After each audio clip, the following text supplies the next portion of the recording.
What's up, everybody? Moses here, bringing you another Path of Exile video, and today I want to make a case for Elder Blobbing Excavation map. Elder Blob is a strategy that we use. If you don't know, we create an Elder tier 16 off of using the Elder Orb. After we kill Shaper the first time, we get an Elder Orb, and then we use it on any map on our Atlas. And I think Excavation is going to be pretty good for Blight. It's a pretty high density map. I'm going to be playing Solo Self-Found, so that's like what I'm thinking. That's like my strategy is built around Solo Self-Found, and I think Excavation is going to be pretty good for it.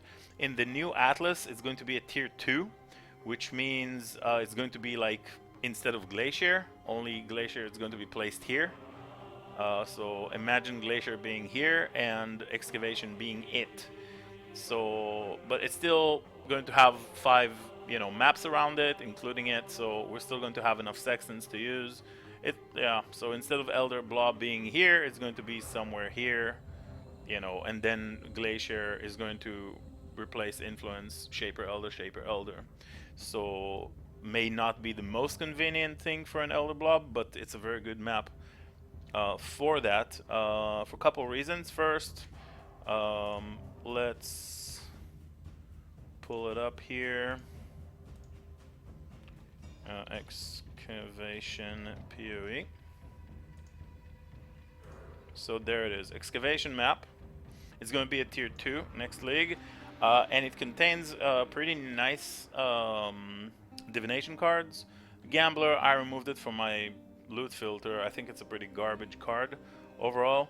Gemling Queen gives us a level 20 support gem, which is pretty useful. And these are pretty common. All of these cards that are here are pretty common, so you're going to get a sustainable kind of like income off of these cards. And level 20 support gem, even if you're in a trade league, you vendor it with 1 GCP and you sell level 120. That's a few chaos, and you can make profit off of something like that. Volatile Power, superior Val gem, so you get a level 1 20 quality Val gem, which again could be pretty sweet. And sellable if you're in a trade league. Her Mask, pretty consistent way of generating these sacrifice fragments for maps.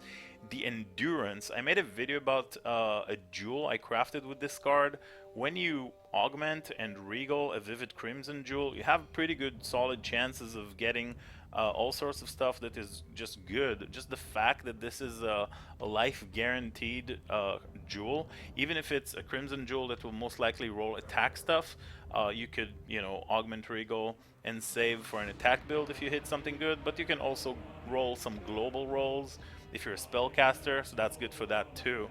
If you get like crit multi for cold skills, that's a global roll that can appear on Vivid Crimson Jewels, increased cold damage, global crit multi, stuff like that. Global rolls can still work, and so it can be good for a caster or for attack build. And a good sustainable, income of these Vivid Crimson Jewels. I have 2 right now, and I've been farming it just today for the first time. So you're getting these jewels. You then just augment and regal and see what you got. Increased damage. See, like if you get increased damage and increased cold damage or crit multi, that's a pretty solid generic jewel. Attack speed, life. Just a little thing to keep in mind. Outside of that, we're getting fingerless silk gloves and spike gloves. So both of these unique, special bases are there.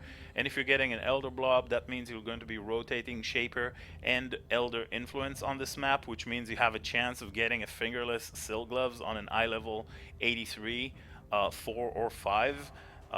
Same with spike gloves, and those are like incredibly valuable and most likely expensive in a trade league, even though I'm not going to be playing them. And you're going to be getting Cacophony. It's a pretty rare one. I haven't seen one yet, but Deafening Essence, pretty sweet.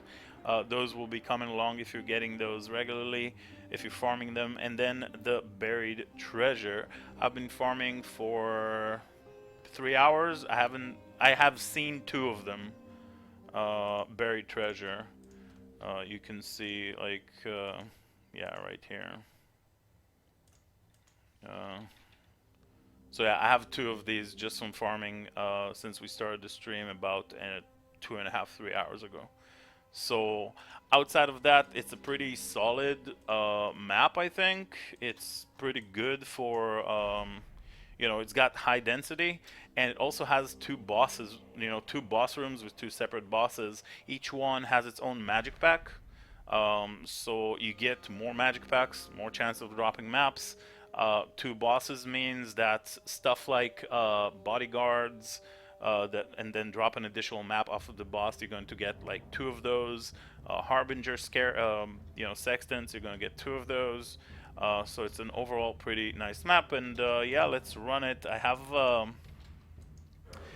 the 500% quantity off of, you know, strong boxes, so we're gonna run strong boxes. One thing that I like to do in Soul Self-Found is a way I'm generating divine orbs is to Valorb, you Alk Val your strong boxes.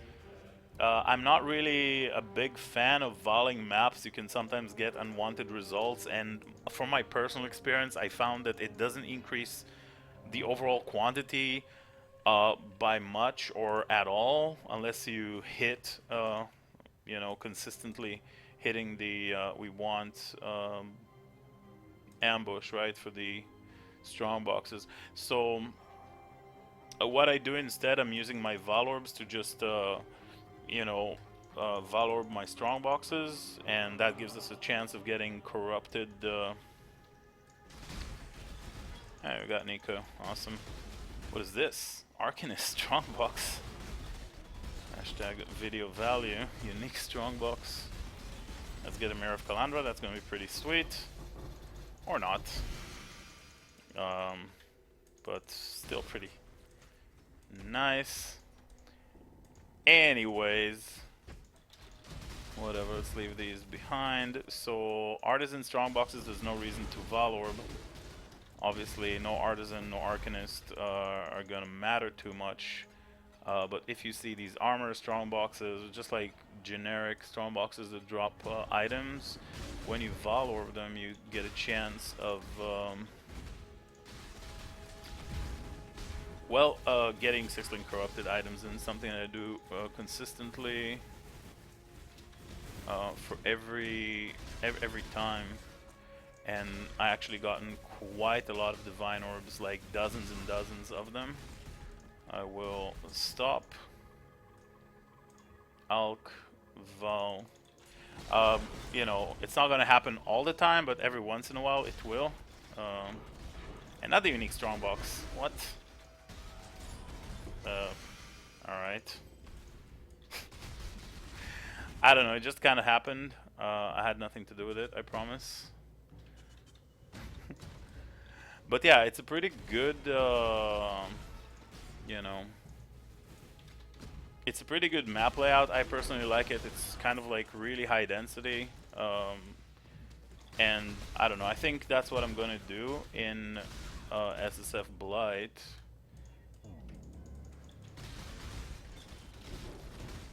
We're going to just, there we go, there's our 6-link, feels good, some video value. I'm not going to pick up a tier 15 map because honestly, this is Soul Self-Found standard now and I'm just playing to kill some time into stream. And I thought about this map because of all the stuff that I mentioned before, and I thought I'm going to make a quick video to maybe recommend it to you. If you're not like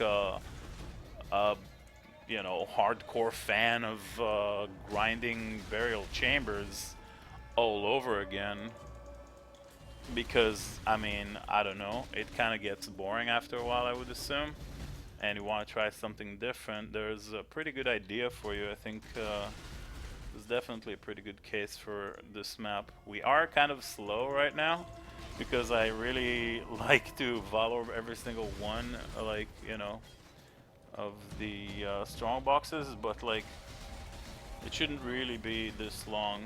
And yeah, the boss rooms is over here, so you see it's kind of like a circle. It's not that hard to clear. It's a pretty smooth clear once you kind of like get used to it. There are 2 bosses, so you get this guy And like another guy over here, there's another Arcanist strongbox. And there's our buried treasure. So in like 3 hours of farming, stream has been going on for 2.5 hours. I found 3 cards, and I'm not like, you know, saying that this is any kind of like exact science here. But, you know, and I was also doing some delving, I guess. Oh, these things kind of like shoot projectiles. So yeah, 13 months left. I think it's a pretty good map overall. Again, it's going to be located here in the new Atlas. It's a tier 2. Usually it's a bit more comfortable to make, you know, an Elder Blob off of a tier 3, tier 4. Usually when it's like exactly on the edge, it might not be very comfortable. But I think it should be fine. Anyways, this is very much likely going to be my tier 16. And also for Legion, I couldn't really do it because Legion really wanted open spaces. Blight doesn't care because it's a tower defense league mechanic, so it doesn't really care where, if you have like open spaces or not. So yeah, this is it. Hope you guys enjoyed it. Thank you very much for watching. Make sure to drop by the stream. We're on the grind every day, all day, and you guys are all invited. Drop a follow, like, and all that kind of stuff. Thanks for watching, and I'll see you guys in the next one.